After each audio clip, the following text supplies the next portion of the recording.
অতি গুরুত্বপূর্ণ পাঁচটা আমলের কথা বলবো ইনশাআল্লাহ। কয়টা আমল? পাঁচটা আমলের কথা বলবো। জীবনের তরে এই পাঁচটা আমল সারা জীবন নিয়মিত আঁকড়ে ধরবেন, আমল করবেন। যারা নিয়ত করতেছেন হাত তোলেন। আল্লাহ আমাদের সবাইকে আমল করার তৌফিক দান করুন। আল্লাহ আমাদের সবাইকে কবুল আর মঞ্জুর করুন। নাম্বার 1, সবচেয়ে বেশি যেটা করতে হবে পরিমাণে, জুমার দিন জুমার রাত বৃহস্পতিবার সন্ধ্যা থেকে নিয়ে শুক্রবার সন্ধ্যার আগ পর্যন্ত পরিমাণে সবচাইতে বেশি করতে হবে যে আমলটা, সেটা হলো দুরূদ শরীফের আমল। কিসের আমল? ভাইরা, দুরূদ এমন একটা আমল, আপনি যদি শুধু দুরূদের এই আমলটাকে আঁকড়ে ধরেন, সবসময় আপনার মুখ দিয়ে দুরূদ বের হতে থাকে, পড়তে থাকেন, তো নবী করিম সাল্লাল্লাহু আলাইহি সাল্লামের ভাষ্য অনুযায়ী, তার ওয়াদা অনুযায়ী, ইদান তুকফা হাম্মুক ওয়া তুগফার যামবুক, তোমার যত পেরেশানি আছে নবী সাল্লাল্লাহু আলাইহি সাল্লাম বলেছেন এই সব পেরেশানি দূর করার জন্য এই দুরূদের আমলটা যথেষ্ট হবে ইনশাআল্লাহ। এবং গুনাহ মাফের জন্য এই দুরূদের আমলটা কি হবে? যথেষ্ট হবে। নবী করিম সাল্লাল্লাহু আলাইহি সাল্লাম বলেছেন, মান সাল্লা আলাইয়া মাররাতান সাল্লাল্লাহু আলাইহি আশরা, যে ব্যক্তি আমার প্রতি একবার দুরূদ পাঠ করবে, আল্লাহ রাব্বুল আলামিন তার প্রতি 10 বার রহমত নাজিল করবেন। কয়বার রহমত নাজিল করবেন? আপনার জীবনে 10টি জায়গায় খুব ক্রাইসিসে পড়ে গেছেন, কোনো জটিল সিচুয়েশনে মুখোমুখি হয়ে গেছেন, বিপদের মধ্যে পড়ে গেছেন, ওই জায়গায় আল্লাহর রহমত পাবেন। এরকম একবার দুরূদ পাঠ করবেন, হক আদায় করে যথাযথভাবে মহব্বতের সাথে 10 করবেন। নবী করিম সাল্লাল্লাহু আলাইহি ওয়াসাল্লাম বলেছেন, আকসিরু আলাইয়া মিনাস সালাতি মিন ইয়াউমিল জুমআতি ওয়া লাইলাতিল জুমআহ, তোমরা জুমার দিন এবং জুমার রাতে আমার প্রতি বেশি বেশি দুরূদ পাঠ করবে, দুরূদ প্রেরণ করবে।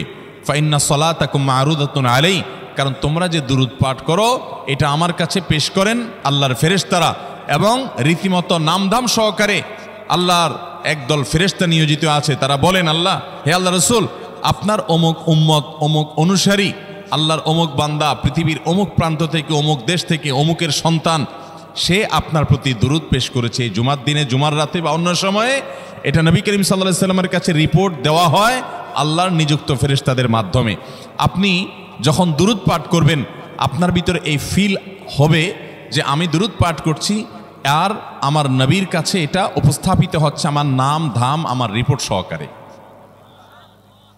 এই জন্য শুক্রবার দিন এবং রাত, অর্থাৎ বৃহস্পতিবার সন্ধ্যা থেকে নিয়ে শুক্রবার সন্ধ্যা পর্যন্ত এই 24 ঘন্টার মধ্যে নবী করিম সাল্লাল্লাহু আলাইহি সাল্লামের ভাষ্য খেয়াল করেন, আকসিরু আলাই। ওলামা একরাম জানেন, নবী আলাইহিস সালাম সাধারণত কোনো আমল পরিমাণে বেশি করতে বলতেন না।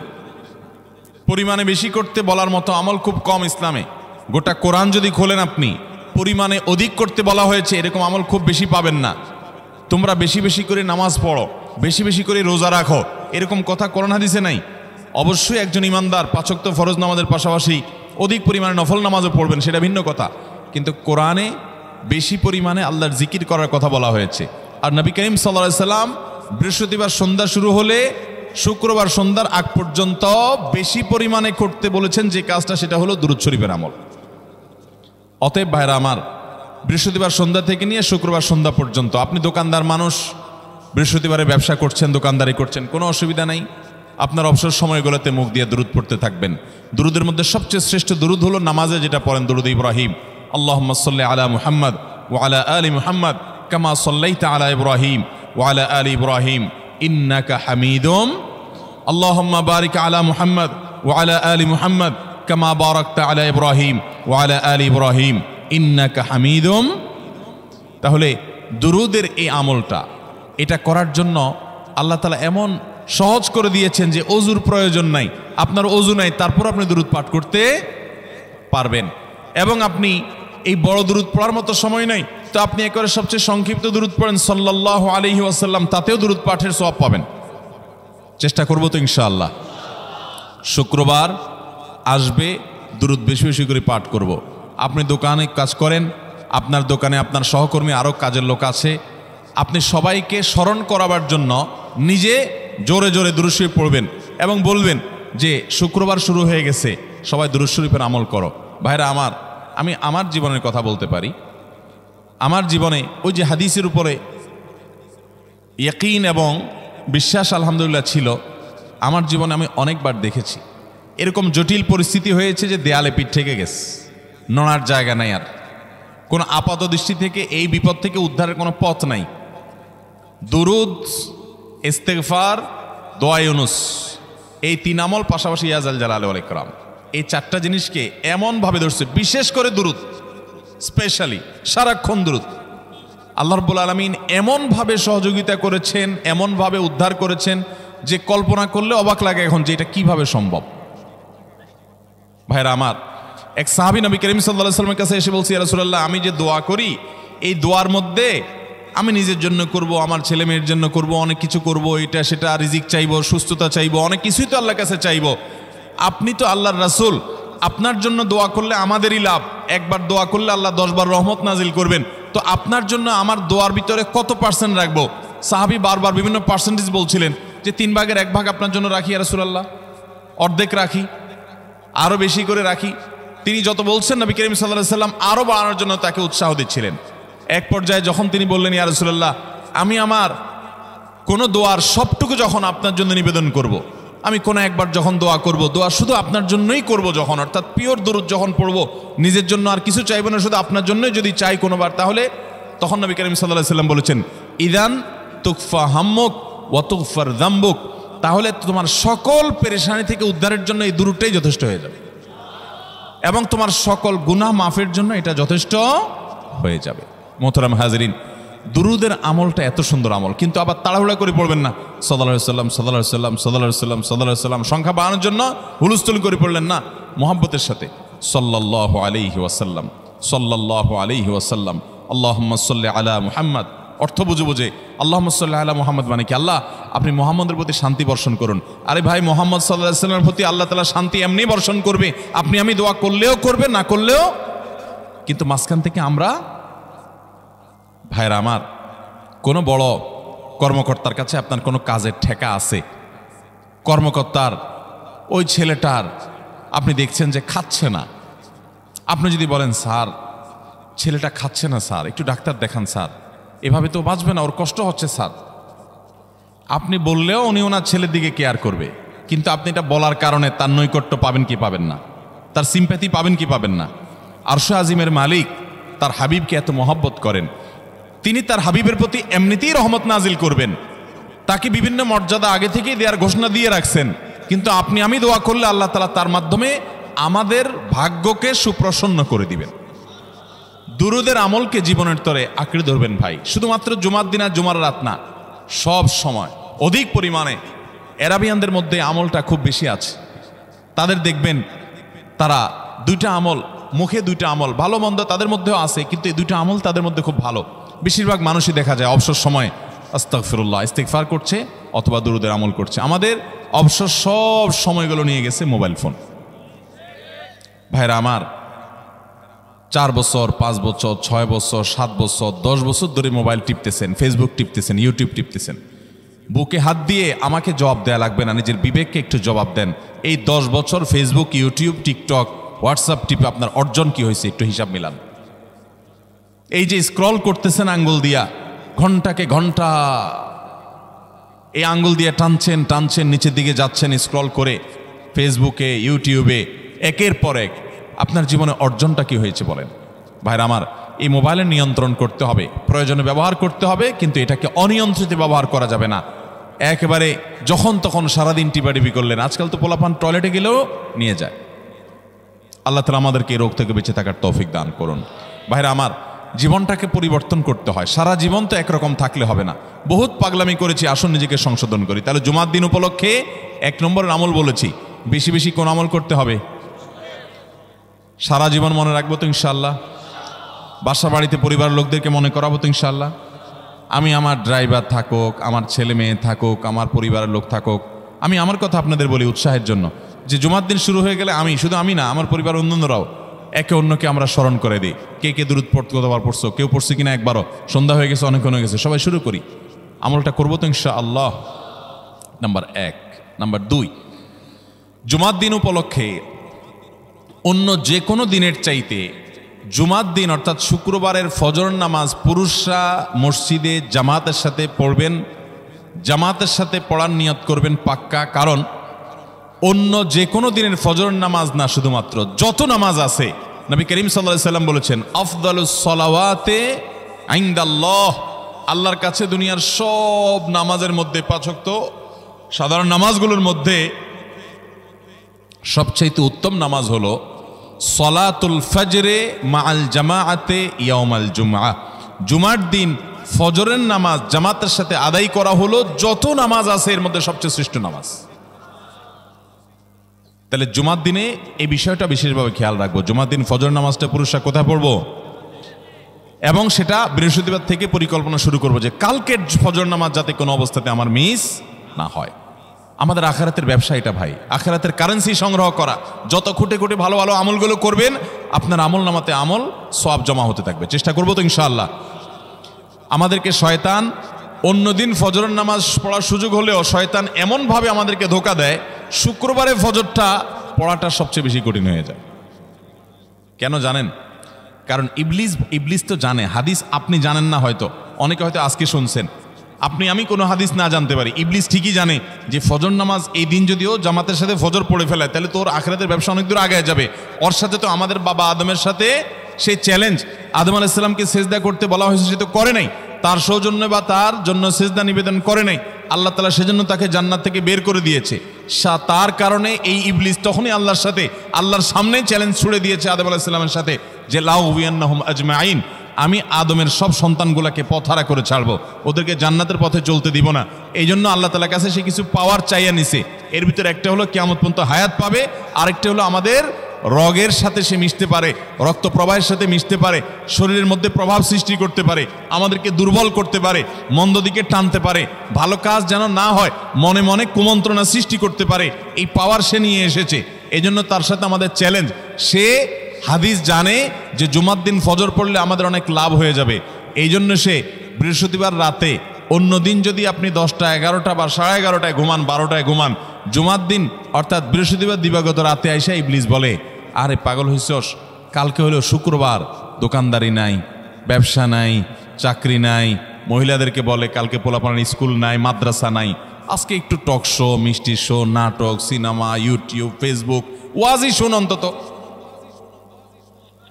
শয়তান কি বলে, ঠিক আছে তো যদি এত ফিল্ম দেখতে মনে না চায়, তো যদি মুসলমান হস, নেককার হস, তো ঠিক আছে অমুক হুজুরের ওয়াজ শোন।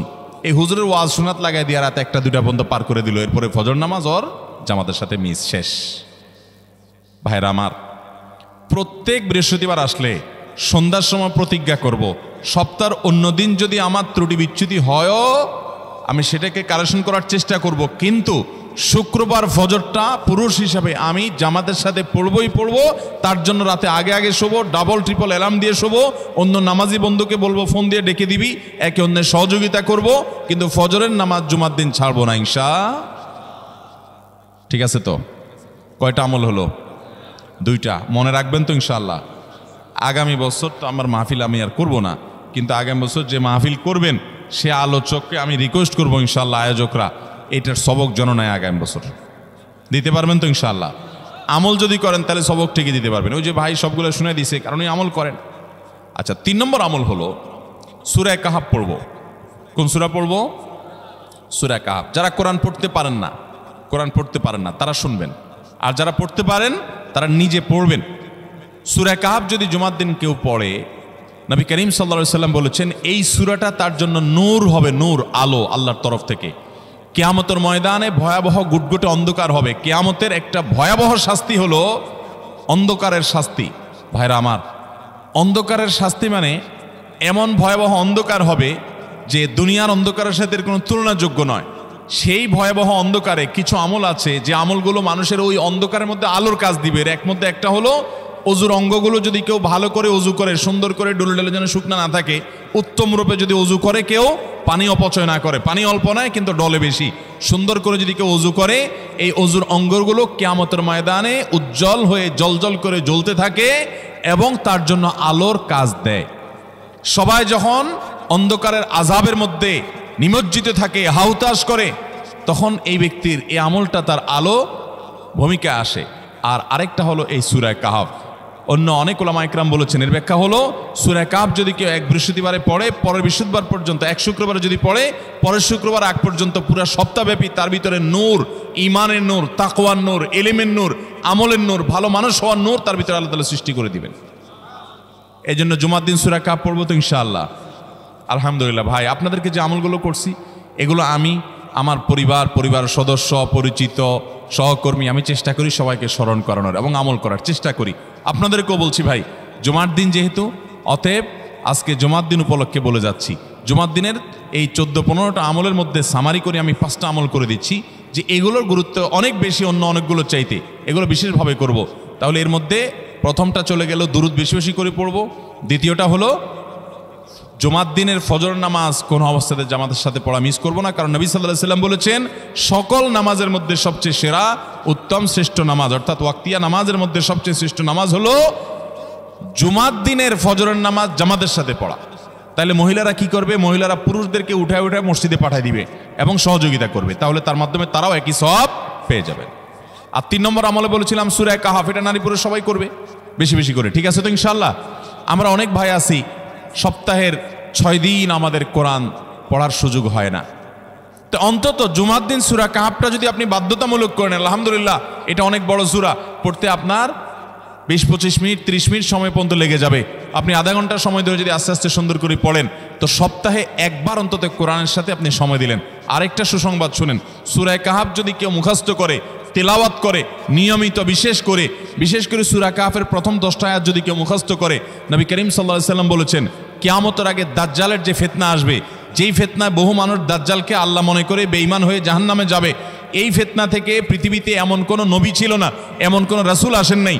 এই মানব ইতিহাসের প্রথম মানুষ আদম আলাইহিস সালাম থেকে নিয়ে আমাদের মুহাম্মদ সাল্লাল্লাহু আলাইহি সাল্লাম পর্যন্ত এই লক্ষ লক্ষ যত নবী রাসূল এসেছে, সমস্ত নবী রাসূলরা একটা ব্যাপারে সাবধান করে গেছেন, দাজ্জাল আসবে, যে দাজ্জালের হাতে পাওয়ার থাকবে এত বেশি, অলৌকিকত্ব থাকবে এত বেশি, সে মরা মানুষকে জিন্দা করে ফেলবে, জিন্দা মানুষকে বলবে সে মরে যাবে, তার হাতেই সব কন্ট্রোলিং পাওয়ার থাকবে, দুনিয়ার সমস্ত রিজিক তার হাতে কক্ষিগত থাকবে, এমন পাওয়ার থাকবে তাকে দেখে মানুষ বলবে হ্যাঁ এই তো আল্লাহ, এই তো সব কিছু পারে, বেঈমান হয়ে যাবে।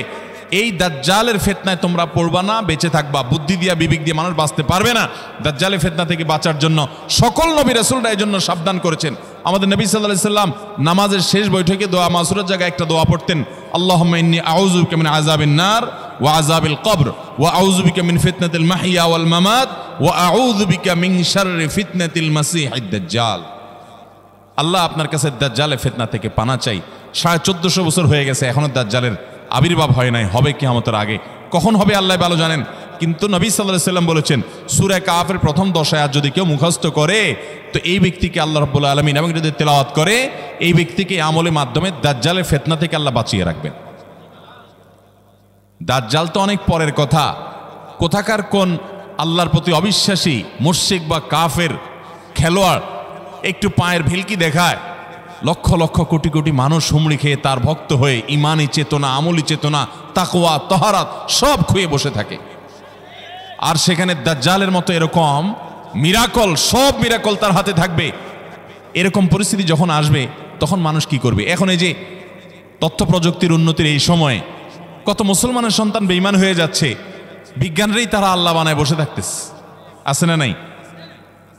ধারণামূলক বিষয়কে তারা চূড়ান্ত বিষয় বানিয়ে বসে আছে, বেঈমান হয়ে যাচ্ছে। এবং টাকার যে কারিশমা, টাকা দিলে সব হয়ে যায়, টাকা নাই তো কিছুই হয় না। এই জন্য বেঈমান হয়ে অনেকে বলে যে টাকাই নাকি দ্বিতীয় খোদা, নাউজুবিল্লাহ। ভাইরা আমার, দুনিয়ার এই ভেলকি কি দেখছি আমরা, কিয়ামতের আগে ভেলকি আরো অনেক দেখবে আমাদের পরবর্তী প্রজন্ম, আমাদের ছেলে মেয়েরা, নাতিপুতিরা আরো অনেক ভেলকি দেখবে। এমন ভেলকি দেখবে যে তাদের আল্লাহর প্রতি ঈমান আনা, আখিরাতের প্রতি বিশ্বাস করাটা কঠিন থেকে কঠিন হয়ে যাবে। এরকম পরিস্থিতি তৈরি হবে দুনিয়াতে। তথ্য প্রযুক্তির উন্নতির নাম দিয়ে, এটার নাম দিয়ে, সেটার নাম দিয়ে মানুষের জীবনযাত্রা সহজ হবে, কিন্তু এর মাধ্যমে মানুষের ঈমান দুর্বল হওয়ার অনেক সম্ভাবনা, সংখ্যা তৈরি হবে এবং শয়তান সেগুলো সৃষ্টি করবে। এই আশঙ্কা থেকে বাঁচার জন্য সূরা কাহফটা হলো মহৌষধের মতো। অতএব জুমার দিন প্রত্যেক শুক্রবারে সূরা কাহফ পড়বো তো ইনশাআল্লাহ।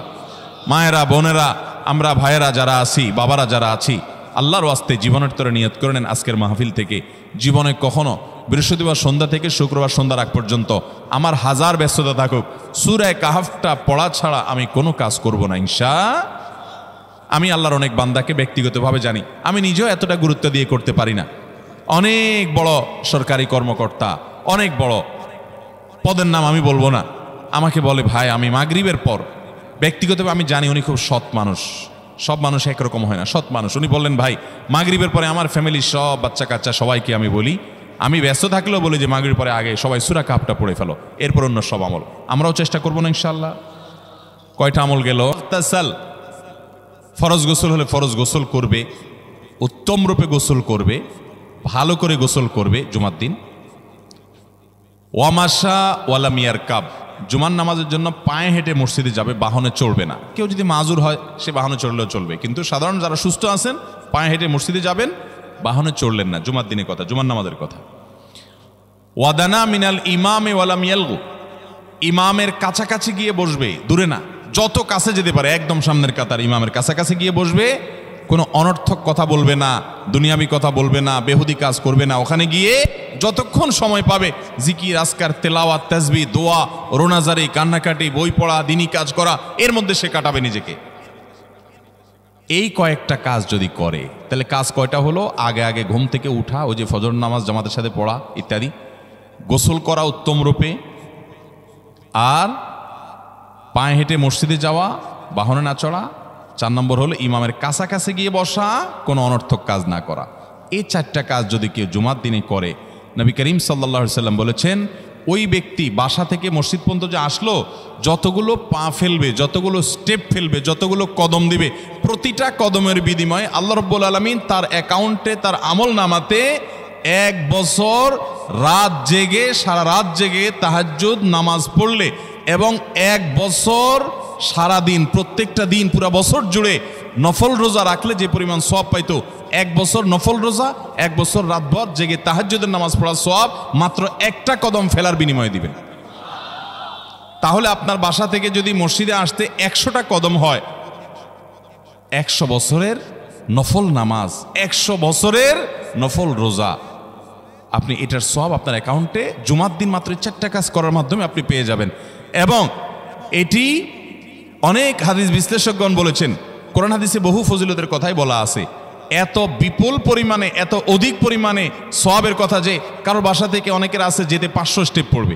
500 স্টেপ পড়লে কতটুকু হয়? সামান্য একটু জায়গা যেতে 500 কদম হয়ে যায়। অনেকের বাসা থেকে যদি 500 কদম পড়ে 300 কদম হয়, তো সে এই 500 বছর নফল নামাজ, নফল রোজা, রাত ভর দিনভর করার সওয়াব, কন্টিনিউয়াসলি করার সওয়াব মাত্র এই মসজিদে গেল আসলো, এই 4টা শর্ত পূরণ করে সেইটা সওয়াবটা পেতে পারে। যদি সপ্তাহে 4 জমা হয় তাহলে 4 বার 500 করে যদি হলো 2000 বছর, এভাবে তার আমল নামাজের সওয়াবের পাহাড় সে জমা করতে পারে শুক্রবারের ছোট্ট আমলটার মাধ্যমে। চেষ্টা করব না ইনশাআল্লাহ। আমি দেশে বিদেশে অনেক আল্লাহর বান্দাকে আমি শুনেছি, এ হাদিস আমি যেদিন থেকে জেনেছি আমি চেষ্টা করেছি এটার আমল, এটার প্রচার মানুষের মধ্যে ছড়ানোর। আমি যখন সৌদি আরবে আজ থেকে আর অনেক বছর আগে, তখন কোনো এক বক্তব্যে আমি আমলের কথা বলেছি। আমার অনেক ভাইয়েরা দেশে বিদেশে দেখে বলছেন ভাই আমলটা শুরু করেছি, আমার কাছে ভালো লাগে, আপনারাও আমলটা করবেন, অন্য আরেকজনকে শিখাবেন এবং দাওয়াত দিবেন। ঠিক আছে তো ইনশাআল্লাহ? তাহলে কয়টা আমল গেল? 4টা।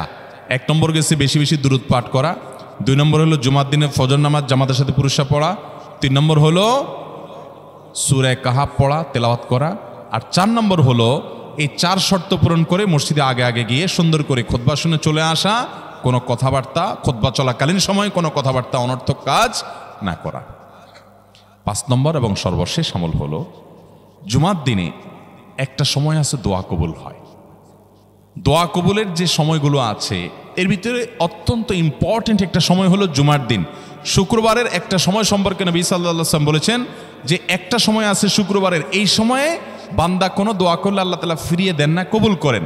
কিন্তু সময়টা যে ঠিক কখন, এটা হাদিসে নবী সাল্লাল্লাহু আলাইহি ওয়াসাল্লাম বলেন নাই, যাতে করে হয়তো আমরা সারা দিনেরই কম বেশি দোয়ার চেষ্টা করি। এই বিষয়ে মুহাদ্দিসগণ, হাদিস বিশ্লেষকগণ, পণ্ডিত ওলামায়ে কেরামগণ হাদিসের বিভিন্ন আকার ইঙ্গিতকে গবেষণা করে, অ্যানালাইসিস করে এক একজন এক এক সময়ের কথা বলেছেন। তবে বেশিরভাগ ইমাম, বেশিরভাগ পণ্ডিত ওলামায়ে কেরাম, বেশিরভাগ আপনার ইসলামিক স্কলারগণের বক্তব্য হলো যে এই সময়টা হলো জুমার দিনের শেষ প্রহর, আসরের পর থেকে নিয়ে সূর্য ওঠার আগ পর্যন্ত এই সময়টা। অতএব আমরা জুমার দিনের 5 নম্বর আমল হলো বেশি বেশি করে সারাদিনই কম বেশি দোয়া করব। দোয়ার জন্য সবসময় হাত তোলাও জরুরি না, যদিও সাধারণ অবস্থায় দোয়ার জন্য হাত তোলা আদব, কিন্তু আপনি চলতে ফিরতে উঠতে বসতে কাজের ফাঁকে আপনি আল্লাহর কাছে মনে মনে দোয়া নিবেদন করবেন। অনেক চাওয়া আমাদের কাছে, আমাদের আল্লাহর কাছে আছে। ভাইরা আমার, নবী আলাইহিস সালাম বলেছেন কারোর পায়ের জুতার ফিতাটা ছিঁড়ে গেছে হাঁটার সময়, এটার এমন কি লাগালে ঠিক হয়ে যাবে, কিন্তু একজন ইমানদার ওইটার জন্য সে আল্লাহর কাছে সাহায্য চাইবে, আল্লাহ এটাও একটা বিপদ, একটা ছোট বিপদ থেকে অনেক কিছু ঘটে যায়, আপনি আমাকে উদ্ধার করেন। সে সবসময় আল্লাহর দিকে মনোনিবেশ করবে। নবী করিম সাল্লাল্লাহু আলাইহি সাল্লামের পুরো জীবনকে যদি আপনি অ্যানালাইসিস করেন, আপনি অবাক হয়ে যাবেন। একটা বই আছে বাংলায়, বান্দার ডাকে আল্লাহর সাড়া, এটা বাংলা অনুবাদিত নাম। এই বইয়ের লেখক হলেন হিসনুল মুসলিমের যে রচয়িতা উনি শেখ সাঈদ আল গাহতানি রহমতুল্লাহি আলাই। ওনার সোহবতে যাওয়ার, ওনার সান্নিধ্যে থাকার, একাধিকবার খুব কাছাকাছি বসার সুযোগ আমার হয়েছে। সৌদি আরবের একজন বড় আলেম ছিলেন, দুনিয়া থেকে চলে গেছেন। তো ওনার লেখা বান্দার ডাকে আল্লাহর সাড়া, এই বইটা বেশ মোটা সোটা একটা বই। পুরোটা পড়বেন যে নবী করিম সাল্লাল্লাহু আলাইহি সাল্লামের জীবনে যে কত রকমের দোয়া করতেন। আল্লাহ আসকার নাম একটা বই আছে ইমাম নববীর, এটাও বাংলা হয়ে গেছে অনুবাদ, আপনি পড়লে অবাক হয়ে যাবেন। ডক্টর খন্দকার আব্দুল্লাহ জাহাঙ্গীর রাহমাতুল্লাহ রাহে বেলায়েত একটা বই আছে দোয়া এবং জিকিরের, আপনি অবাক হবেন যে কি পরিমাণ দোয়া এবং জিকির নবী সাল্লাল্লাহু আলাইহি সাল্লাম জীবনে পড়তেন। ঘুম থেকে ওঠার সময় দোয়া আছে না নাই? এরপরে ঘুম থেকে উঠে যখন আপনি বাথরুমে যাবেন দোয়া আছে না নাই? আবার টয়লেটে গেলেন, টয়লেট সেরে আসলেন, আপনি ওযু করবেন, ওযুর জন্য দোয়া আছে না নাই? বিসমিল্লাহ। এরপরে ওযু শেষ করলেন, কালিমায়ে শাহাদাত আছে না নাই? এরপরে আপনি যখন ঘর থেকে বের হয়ে মসজিদে যাবেন, বের হওয়ার দোয়া আছে। বের হয়ে আপনি মসজিদে যাচ্ছেন, যাই পথে পড়ার আলাদা দোয়া আছে। এরপরে আপনি মসজিদে প্রবেশ করবেন, তার জন্য দোয়া আছে। মসজিদে ঢুকার পরে মসজিদে ঢুকার নামাজ আছে। এরপরে মসজিদে নামাজ বন্দিগি ইবাদত জিকির করে বের হচ্ছেন, সেটার জন্য আবার দোয়া আছে। আবার আপনি যাচ্ছেন, কাজকর্মে যাচ্ছেন, বাজারে যাচ্ছেন, সেটার দোয়া আছে। স্ত্রী সহবাস করার সময় দোয়া আছে। দোয়া নাই, জিকির নাই, এমন কোনো মুহূর্ত ইমানদারের জীবনে থাকতে পারে না। নবী করিম সাল্লাল্লাহু আলাইহি সাল্লাম এই পরিমাণ দোয়া করতেন। এই জন্য ভাইরা, দোয়া যদি সবসময় করতে কষ্ট হয় হাত তুলতে, আপনি হাত তোলা ছাড়া শুক্রবারে দোয়া করেন, দোয়াটা অনেক বেশি করা দরকার। আমাদের কত জিনিস আল্লাহর কাছে চাইতে হয়, আমরা আল্লাহর কাছে চাই না। পেটে অসুখ হয়েছে, আমরা ডাক্তারের কথা মাথায় আগে আসে, আপনি ওষুধ খান, ওষুধ খাওয়া সুন্নত, কিন্তু ইমানদার সব কিছুর আগে আল্লাহর কথা স্মরণ করবে এবং আল্লাহর কাছে বলবে আল্লাহ আপনি সহজ করে দেন। আপনার অসুখ হয়েছে, সব কিছুর আগে নাপার কথা মনে আসে, আরে ভাই প্যারাসিটামলের কথা মনে আসে, এটা দোষের না, কিন্তু আপনার মনে আগে আসতে হবে যে নবী সাল্লাল্লাহু আলাইহি সাল্লাম দোয়া শিক্ষা দিয়েছেন, যদি কেউ ব্যথার জায়গায় হাত দেয় এবং পড়ে আউযু বিইজ্জাতিল্লাহি ওয়া কুদরাতিহি মিন শাররি মা আজিদু ওয়া হাজির, আল্লাহ রাব্বুল আলামিন তার ব্যথা দূর করে দিবেন। এক সাহাবী এই হাদিসের উপর আমল করে তৎক্ষণাৎ তার ব্যথা দূর করেছেন। শুধু ইয়াকিনের অভাব, শুধু বিশ্বাসের অভাব, ঈমানের অভাব। তাহলে আমাদের আল্লাহর দিকে মনোনিবেশ করতে হবে দোয়ার জন্য বেশি বেশি। তাহলে শুক্রবারে 5 নম্বর আমল হলো বেশি বেশি কি করবো ইনশাআল্লাহ, দোয়া, বেশি বেশি দোয়া করবেন, উঠতে বসতে চলতে ফিরতে। বিশেষভাবে সূর্য ডুবার আগের যে সময়টা শুক্রবার, অর্থাৎ দিনের শেষ সময়টা, বিশেষভাবে আল্লাহ তাআলার কাছে দোয়া করব। ঠিক আছে তো ইনশাআল্লাহ? কয়টা আমল বললাম? 5টা আমল। 1, বেশি বেশি দুরুদ। 2, ফজর নামাজ জামাতের সাথে পড়া পুরুষরা, মহিলারা অক্তমতো পড়বেন, পুরুষদেরকে পাঠিয়ে দিবেন মসজিদে। 3, সূরা কাফ পড়বেন। 4, আগে ঘুম থেকে উঠে উত্তম রূপে গোসল করে মসজিদে আগে আগে গিয়ে পায়ে হেঁটে গিয়ে সামনে ইমাম সাহেবের কাছাকাছি গিয়ে বসা, অনর্থক কথা কাজ না করা, তেলাওয়াত জিকির আজকারের মাশগুল থেকে নামাজটা পড়ে বের হয়ে আসা, এই কাজ। নাম্বার 5, দোয়া করা, বিশেষ করে দিনের শেষ প্রহরে। আমল করবো তো ইনশাআল্লাহ? মনে থাকবো তো ইনশাআল্লাহ? আমরা প্রয়োজনে বাসায় গিয়ে একটা কাগজে নোট করে ফেলবো, লিখে ফেলবো, লিখে এরপরে ওয়ালে টাঙ্গায় দিবেন বাসায় যে জুমার দিন এই 5 কাজ আমি ছাড়বো না। আপনি যদি মনেও না থাকে, আপনার যদি ভুলেও যান, আপনি এই কাগজ আপনাকে মনে করাবে ইনশাআল্লাহ। বাসায় ফ্যামিলির লোকদের সাথে শেয়ার করবেন, জুমার দিন হুজুর বলেছেন, আমি একটু আমার মন থেকে বলিনি, এগুলো সব কোরআন হাদিসের কথা বলেছি আপনাদেরকে। কোরআন হাদিসের আলোকে 5টা আমলের কথা বলেছেন, বিশেষভাবে জুমার দিন আমি 5টা আমল করবই করব। ভাইরা আমার, প্রত্যেক জুমার দিন যদি আপনি একটু ইমানের রিচার্জ করেন, ইনশাআল্লাহ সারা সপ্তাহ আপনার জন্য সেটা উপকারে আসবে। চেষ্টা করবো তো ইনশাআল্লাহ? এবং দোকানে অফিসে টাঙ্গায় রাখবেন। যারা এই টাঙ্গায় রাখার আমলটা করবেন, আয়োজক যারা আছেন, আপনাদের কাছে আমার অনুরোধ যে ভাইরা এই কাজটা করছেন, ওনারা যদি আয়োজকদের মাধ্যমে ছবিটা আমার কাছে পাঠাইতে পারেন, আমার অফিসে নিয়ে আমি ইনশাআল্লাহ নিজে হাতে তাদের পুরস্কার দেব। বিশেষ করে এই মাহফিলের লোক যারা আছেন আজকের, আয়োজকদের মাধ্যমে। আল্লাহ তাআলা এই আমলগুলো আমাকে আপনাকে আমাদের সবাইকে করার তৌফিক দান করুন। আমল মনে রাখবো তো ইনশাআল্লাহ? আমল করবো তো ইনশাআল্লাহ? যাদের কাজ আছে, ফজর নামাজটা বিশেষ করে মিস হবে মনে হয়, তারা যাইতে পারেন, কোনো অসুবিধা নেই। অন্যান্য সময় আমরা সাধারণত দেখি যে মানুষ ঠেকায় না, মানুষ ঠেকায় না, বিশেষ করে রাত বেশি হয়ে গেলে ফজর নামাজ মিস হবে, এই আশঙ্কা হলে আপনার বসার চাইতে বরং যাওয়া ভালো। যাই হোক ভাই, কিন্তু আওয়াজ না করি, সবাই আওয়াজ বন্ধ করি ভাই। প্রশ্ন উত্তরে যাই আমরা। বিসমিল্লাহ। প্রথম প্রশ্ন, মেয়েদের মডেলিং বোরকা পর্দার জন্য কতটুকু জায়েজ? আপনারা অনেকে বোরকা বিক্রি করেন না, এখানে আছে না ভাইরা আমার? যে সমস্ত বোরকার মধ্যে কারুকার্য আছে অনেক বেশি, বোরকার মধ্যে আবার মডেলিং হয়, অবাক করা বিষয়। কিয়ামতের আগে যে আসলে আরো কত কিছু হবে। এই বোরকার উপরে যদি মডেলিং কারুকার্য হয়, চাকচিক্য হয়, বোরকা যদি খুব টাইট ফিট হয়, বোরকা যদি এমন হয় যে বোরকা বরং পুরুষের দৃষ্টিকে আরো বেশি আকর্ষণ করে, তাহলে এই বোরকা ঢাকার জন্য আরেকটা বোরকা লাগবে। তা না হলে পর্দা হবে। পর্দার উদ্দেশ্য হলো নিজের সৌন্দর্যকে অনাবৃত করা, নিজের সৌন্দর্যকে ঢেকে রাখা, এটাই হলো পর্দার কি উদ্দেশ্য। সেখানে যদি পর্দার উদ্দেশ্যটাই নষ্ট হয়ে যায়, তাহলে এই বোরকা পরলে পর্দা করার যে নির্দেশ সেটা পালন হবে। ভাইরা আমার, এই জন্য টেডি মার্কা বোরকা, আপনার এই মডেলিং মার্কা বোরকা, স্টাইলিশ বোরকা, এগুলা পর্দা হবে না এগুলা দ্বারা। হ্যাঁ, কোনো নারী তিনি খোলামেলা চলাফেরা করেন, তিনি দিনের পথে মাত্র আসছেন, মডেলিং দিয়ে শুরু করছেন, আস্তে আস্তে ইনশাল্লাহ পিওর বোরকা যাবেন, হ্যাঁ, সেই হিসাবে তার জন্য আমি বলতে পারি এটা ওজোর, ঠিক আছে, উনি চেষ্টা করেছেন, শুরুটা অন্তত করেছেন। কিন্তু ভাইরা, পরিপূর্ণ পর্দা করতে চাইলে এই মডেলিং বা স্টাইল মার্কা বোরকা হবে। আচ্ছা বলেন তো, আপনার আমার মা বোন বা স্ত্রীকে যদি আমরা বাহিরে নিয়ে যাই, তাদের সাথে আমরা বাহিরে যাই, তারা যদি খোলামেলা পোশাক পরে যায় বা এমন পোশাক পরে যায় যেটা সব পুরুষের দৃষ্টিকে আকৃষ্ট করে, তাহলে অন্য সব পুরুষরা তার দিকে তাকাইলে আপনার কাছে ভালো লাগে না খারাপ লাগে? কেমনে খারাপ লাগে? অনেক পুরুষটা আছে বউয়ের ছবি ফেসবুকে দিয়ে বলে আপনাদের ভাবি কেমন হলো বললেন। অনেক পুরুষ এ কাম করে না? ফেসবুকে আবার কমেন্টে নিচে দিয়া দোস্তরা লেখে, দোস্ত ভাবি অনেক সুন্দর মাশাআল্লাহ, আবার মাশাআল্লাহ লেখে। এরপরে আবার দোস্ত আবার রিপ্লাইতে দেয় কি, ধন্যবাদ দোস্ত, মানে আমার বউরে তুই সুন্দর বলছস, তার মানে তুই দেখছস, মনে মনে জল্পনা কল্পনা করছস, করে আবার লিখছস, এই জন্য তোর ধন্যবাদ। ভাইরা আমার, মানুষের বিবেক যখন লোপ পেয়ে যায় তখন সে হিতাহিত জ্ঞান হারিয়ে ফেলে। আমাদের মা, আমাদের বোন, আমাদের মেয়ে, আমাদের স্ত্রী, তাদেরকে নিয়ে আমরা যখন খোলামেলা পোশাকে যাব, কোনো বিয়েতে আপনি যখন যাবেন, কোনো মার্কেটে যাবেন, একেবারে চাকচিক্যপূর্ণ পোশাক, একদম খোলামেলা অশ্লীল, তো জগতে বা রাস্তায় যত পুরুষরা তাদেরকে দেখবে, এই সৌন্দর্য দেখার পর পুরুষদের মনে মনে তাকে নিয়ে বাজে চিন্তা, জল্পনা কল্পনা, মনে মনে জেনা, এটা হবে কি হবে না? না, হবে না। সবাই কি বাজে চিন্তা করে আপনার মতো? পবিত্র চিন্তা করতে পারে না? কি বলেন ভাইরা আমার? যারা নিজেদের বউকে নিয়ে এটা নিয়ে সন্দেহে আছেন, আমি তাদেরকে বলতেছি, আমাকে উত্তর দেওয়া লাগবে না, আপনার নিজেকে প্রশ্ন করেন, নিজের বিবেককে প্রশ্ন করেন। আপনি এরকম মহিলা রাস্তাঘাটে দেখলে আপনার কি হাল হয়? আপনি যা যা চিন্তা করেন, আপনার বউ, আপনার মা বোনকে নিয়ে এভাবে আপনি বের হলে অন্যরাও সে চিন্তাই করে।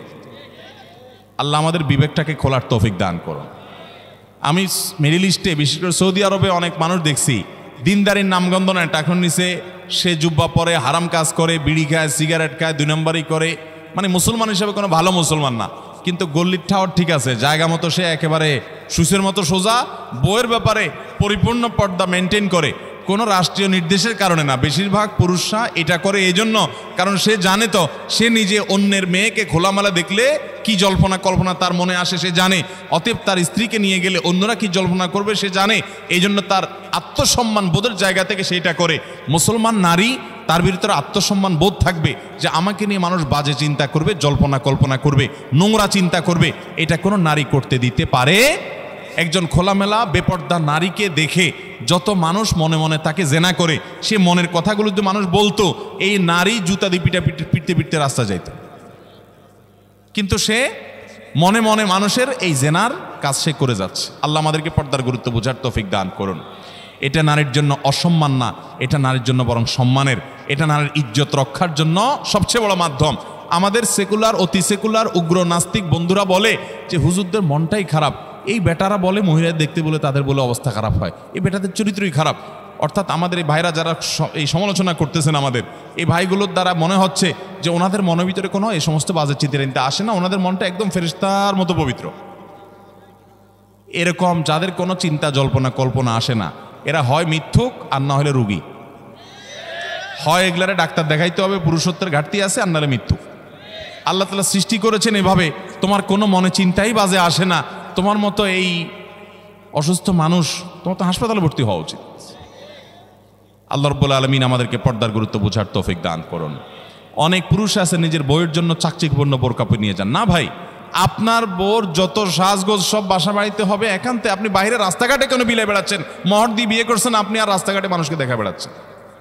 আত্মসম্মান বোধ থাকা উচিত। আল্লাহ আমাদেরকে পর্দার গুরুত্ব বোঝার তৌফিক দান করুন। তাহলে স্টাইলি বোরকা এগুলো পড়লে কিন্তু কাজ হবে না, বোরকার কাজ হবে না। আমি এখান থেকে গ্রামে যাব এবং ওই দিনই আবার চলে আসব, এক্ষেত্রে আমার নামাজ কি কসর করতে হবে? দেখুন, গ্রামে আমরা প্রত্যেকে যার যার বাড়িতে যখন যাব, সেটা আমাদের মূল ঠিকানা, আসল ঠিকানা হলে সেখানে আমি 1 ঘন্টার জন্য যদি যাই, নামাজ আমাকে পুরা পড়তে হবে। নিজের স্থায়ী ঠিকানাতে কখনো কসর হয়? পথে কসর হবে। বাড়িতে যখন চলে গেছেন, আপনার বাড়ি কুমিল্লাতে, আপনার বাড়ি চট্টগ্রামে, আপনার বাড়ি বগুড়াতে বা খুলনাতে বা সিলেটে, আপনার বাড়ি যেখানেই হোক না কেন, যখন সফরের দূরত্ব হবে, নিজের স্থায়ী ঠিকানায় 1 ঘন্টার জন্য যদি যান, সেখানে পুরো নামাজ পড়তে হবে, কসর চলবে। কিন্তু কিছু লোক আছে, গ্রামে বাড়ি আছে ঠিক আছে, কিন্তু তাদের গ্রামের বাড়ি এখন আর স্থায়ী ঠিকানা না। ধরুন আপনি ঢাকা শহরে বাড়ি কিনছেন বা ফ্ল্যাট কিনছেন, পাসপোর্টে, এনআইডিতে, সরকারি সব কাগজে পত্রে ঠিকানাতে আপনি স্থায়ী ঠিকানাও এটা, বর্তমান ঠিকানাও এটা। গ্রামের বাড়ি আছে কিন্তু ওটা আপনার স্থায়ীও না, বর্তমান ঠিকানাও না, জাস্ট বেড়াইতে যান, ভাই বেড়াদাররা আছে, অন্যরা আছে, তাহলে ওইটাতে আপনি গেস্ট, সেখানে আপনি কসর পড়বেন। এবং এটা আপনার স্থায়ী এবং বর্তমান ঠিকানা হলে, অনেকে আছে বাড়িতে জমি জমা আছে, শুধুমাত্র থাকার ঘরবাড়িও নাই এবং ভাগযোগ হয়ে গেছে, সে শুধু গেস্ট হিসেবে যায়, ভাইদের মেহমান হয়ে যায়, তাহলে সে কসর পড়বে। আর না হলে স্থায়ী ঠিকানায় গেলে 1 ঘন্টার জন্য সে কি করতে হবে? পুরো নামাজ পড়তে হবে, যদি স্থায়ী ঠিকানা হয় তার গ্রাম। এরপরে প্রশ্ন হলো, আমি অনেকবার তওবা করেছি, প্রত্যেকবারই ভঙ্গ হয়েছে, তাহলে কি আমি মুনাফিক হয়ে গেছি? না ভাই, তওবা হওয়ার পর তওবা ভেঙে যাওয়াটা অস্বাভাবিক নয়। আপনারা খুশি হবেন শুনে, আমাদের রব আল্লাহ রাব্বুল আলামিনের একটা গুণবাচক নাম হলো তাওয়াব। কি নাম ভাই? তাওয়াবের মানে জানেন? আল্লাহু আকবার। রিপিটেডলি, বারবার যিনি বান্দার তওবা কবুল করেন। এই জন্য ভাই, একবার গুনাহ হয়ে গেছে, আল্লাহর কাছে তওবা করেছেন, চেষ্টা করছেন যে আর যেন না হয়, কিন্তু আবার শয়তান কাত করে ফেলে দিয়েছে, আবারও তওবা করে ফেলবেন এবং দুর্বল হবেন না। এখানে ইবলিস আপনাকে বলবে, তুই এতবার একই কাজ করে তওবা করছস আল্লাহর কাছে, আবার কোন মুখে তওবা করবি? থাক, বাদ দে। আপনার তওবা থেকে দূরে সরাবে। এটা হলো শয়তানের সবচেয়ে বড় অস্ত্র। কখনো নিরাশ হওয়া যাবে না। তওবা আগের বারের চাইতে পরের বারটা আরো স্ট্রং করবেন, যে ঠিক আছে আগের বারটা তওবা আমি দুর্বল ছিল, এটাকে আরো স্ট্রং করব, চেষ্টা করবো না ইনশাআল্লাহ। তাহলে তওবা বারবার করতে হবে, বারবার করতে হবে। ভেঙে গেলে আরো শক্ত, হার্ডলি তওবা করতে হবে, নিজের প্রতি নিজে শাসন চালাতে হবে। এভাবে ইনশাআল্লাহ সামনে আগাইতে হবে। ভারতবর্ষে একজন কবি বলেছেন, আরে ইয়ে কুস্তি তো হয় অমর ভর কি, কবি ও দাবালে কবি তু দাবালে। ইবলিসের সাথে তোমার লড়াই তো সারা জীবনের। কখনো ইবলিস তোমাকে কাত করে ফেলে দিবে, তোমার দ্বারা গুনাহ করায় ফেলবে, আবার কখনো চোখের পানি ফেলে কেঁদে কেটে আল্লাহর কাছে একান্তে। ভাইরা, কিছু নির্জন সময় কাটানো দরকার। আমাদের কোনো নির্জন সময় নাই। নির্জন সময় হলে ওই মোবাইলে আমরা ঢুকে পড়ি, মোবাইল টোবাইল বন্ধ করে ফেলে দিনে রাতে 24 ঘন্টার ভিতরে 5 ওয়াক্ত নামাজের পরে আগে যে কোনো সময় অন্তত 2-4-5টা মিনিট একটু চিন্তা ভাবনা করবেন, একটু নিজের হিসাব মিলাবেন, আল্লাহর সাথে কথা বলবেন। আজকে একটা গুনাহ হয়ে গেছে, আজকে একটা কাস্টমার মহিলা আসছে, তার সৌন্দর্য দেখে তাকে নিয়ে বাজে চিন্তা জল্পনা কল্পনা করেছি, নোংরামি করেছেন, গুনাহ কাজ করেছেন। কোনো কাস্টমার এসেছে, তার সাথে ফাঁকি ঝুঁকি দিয়েছেন, 2 নাম্বারই করেছেন, মিথ্যা কথা বলেছেন, কিনা দর এত আসে বলেছেন, আসলে এত আসে নাই। এই যে মিথ্যা বলেছেন কয়টা টাকার জন্য, এই টাকা দুনিয়াতে থেকে যাবে, মিথ্যাটা আপনার আমলনামা যুক্ত হয়ে আখিরাতে যাবে। এইসব কথা চিন্তা করে আল্লাহর কাছে চোখের পানি ফেলে একান্তে, আল্লাহ করে ফেলেছি আজকে শয়তানের পালায় পড়ে, আল্লাহ খেয়াল ছিল না, আপনি মাফ করে দেন। মালিক, আপনি মাফ না করলে কিয়ামতের ময়দানের শাস্তি হবে ভয়াবহ। দুনিয়াতে আপনি ছেড়ে দেন, আল্লাহ মাফ করে দেন। মাফ চায়া দুনিয়া থেকে ওইটাকে নিষ্পত্তি করেন, একটু চোখের পানি ফেলেন, সেজদায় পড়ে যান, 2 রাকাত সালাতুত তওবা নামাজ পড়ে আল্লাহর কাছে মাফ চান, এরপরের দিন আরো স্ট্রং করেন। এভাবে আপনি লড়াই চালাতে থাকবেন। আরে এই কুস্তি তো হয় অমর ভর কি, কবি ও দাবালে কবি তু দাবালে। শয়তান গুনাহ কমা আপনার দ্বারা করায় সে জিতে যাবে, আর আপনি তওবা করে চোখের পানি ফেলে গুনাহ মাফ করিয়ে তারপরে আপনি শয়তানের উপরে জিতে যাবেন। তওবা করতে থাকবো তো ইনশাআল্লাহ। তওবা করতে কখনো ক্লান্ত হবেন, তওবা অব্যাহত রাখবেন, অনবরত রাখবেন। দুনিয়াতে কোনো ফেরেশতা মানুষ নাই, সবাই গুনাহ